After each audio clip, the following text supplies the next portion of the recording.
তো তোমাদেরকে দেখাই ওপর থেকে।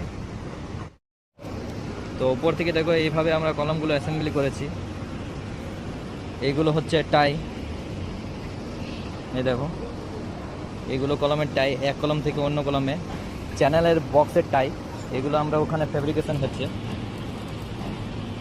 ওখানে দেখো ফেব্রিকেশন হচ্ছে, আর এখানে সেই ফেব্রিকেশনগুলো অ্যাসেম্বলি হচ্ছে, অ্যাসেম্বলি করছি কলমগুলো একের পর এক, এবং তারপরে আমরা ইরেকশন করব। দেখো এখানে ইরেকশন করে দিয়েছি। তার পিছন দিকে দেখতে পাচ্ছ ক্রেনে, তো ওই ক্রেনটা যেখানে কাজ করছে সেটা হচ্ছে 350 টিপিডি টন পার ডে ক্লিন। এই ক্লিনের থেকে যে ওয়েস্ট গ্যাসটা সেটা দিয়ে বয়লার এর হিট নেবে, এবং সেই হিট থেকে বয়লারের হিট থেকে পাওয়ার জেনারেশন করবে স্টিমের দ্বারা।